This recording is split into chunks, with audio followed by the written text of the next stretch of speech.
Lukas 7 ayat 1-35.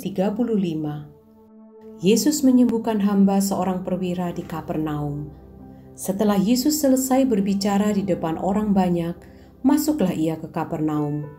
Di situ ada seorang perwira yang mempunyai seorang hamba yang sangat dihargainya. Hamba itu sedang sakit keras dan hampir mati.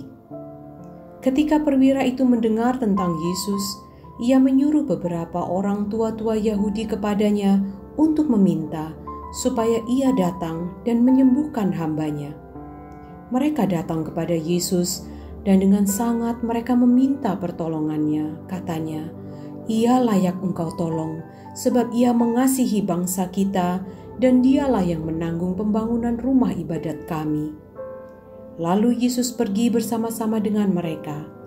Ketika ia tidak jauh lagi dari rumah perwira itu menyuruh sahabat-sahabatnya untuk mengatakan kepadanya, "Tuan, janganlah bersusah-susah, sebab aku tidak layak menerima Tuan di dalam rumahku. Sebab itu aku juga menganggap diriku tidak layak untuk datang kepadamu. Tetapi katakan saja sepatah kata, maka hambaku itu akan sembuh. Sebab aku sendiri seorang bawahan, dan di bawahku ada pula prajurit. Jika aku berkata kepada salah seorang prajurit itu, 'Pergi,' maka ia pergi, dan kepada seorang lagi, 'Datang,' maka ia datang, ataupun kepada hambaku, 'Kerjakanlah ini,' maka ia mengerjakannya."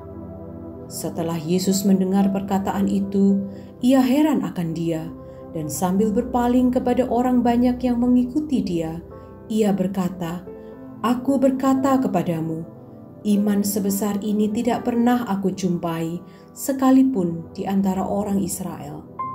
Dan setelah orang-orang yang disuruh itu kembali ke rumah, didapatinyalah hamba itu telah sehat kembali. Yesus membangkitkan anak muda di Nain.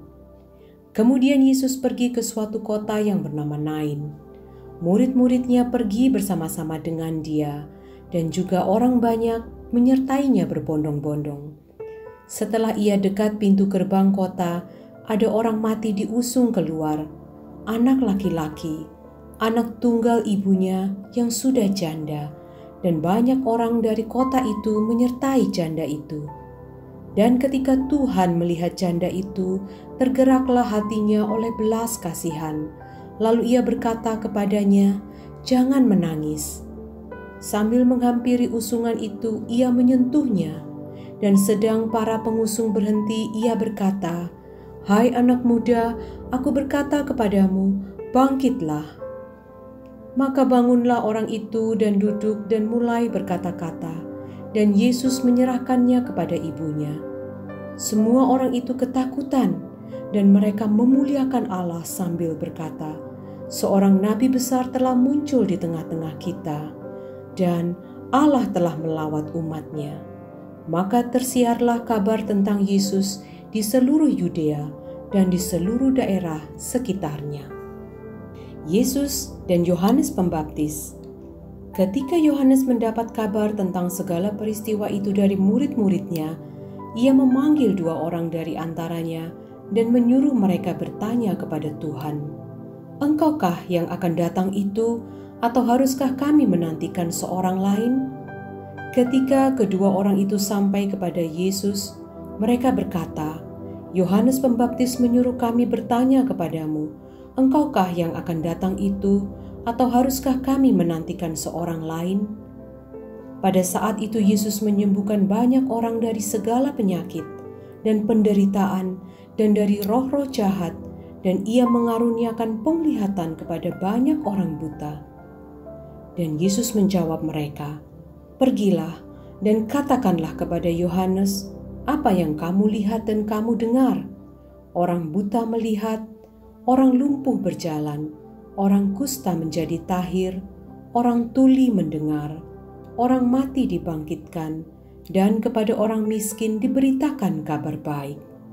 Dan berbahagialah orang yang tidak menjadi kecewa dan menolak aku."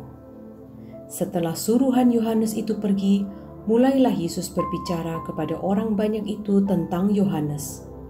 Untuk apakah kamu pergi ke padang gurun, melihat buluh yang digoyangkan angin kian kemari? Atau untuk apakah kamu pergi, melihat orang yang berpakaian halus, orang yang berpakaian indah dan yang hidup mewah, tempatnya di istana raja? Jadi untuk apakah kamu pergi, melihat nabi? Benar, dan aku berkata kepadamu, bahkan lebih daripada nabi, karena tentang dia ada tertulis, lihatlah, aku menyuruh utusanku mendahului engkau. Ia akan mempersiapkan jalanmu di hadapanmu. Aku berkata kepadamu, di antara mereka yang dilahirkan oleh perempuan, tidak ada seorang pun yang lebih besar daripada Yohanes. Namun yang terkecil dalam kerajaan Allah lebih besar daripadanya. Seluruh orang banyak yang mendengar perkataannya, termasuk para pemungut cukai, mengakui kebenaran Allah, karena mereka telah memberi diri dibaptis oleh Yohanes. Tetapi orang-orang Farisi dan ahli-ahli Taurat menolak maksud Allah terhadap diri mereka, karena mereka tidak mau dibaptis oleh Yohanes. Kata Yesus, dengan apakah akan kuumpamakan orang-orang dari angkatan ini, dan dengan apakah mereka itu sama? Mereka itu seumpama anak-anak yang duduk di pasar dan yang saling menyerukan, kami meniup seruling bagimu, tetapi kamu tidak menari. Kami menyanyikan kidung duka, tetapi kamu tidak menangis. Karena Yohanes Pembaptis datang, ia tidak makan roti dan tidak minum anggur, dan kamu berkata, ia kerasukan setan. Kemudian Anak Manusia datang, ia makan dan minum, dan kamu berkata, lihatlah, ia seorang pelahap dan peminum, sahabat pemungut cukai dan orang berdosa. Tetapi hikmat dibenarkan oleh semua orang yang menerimanya.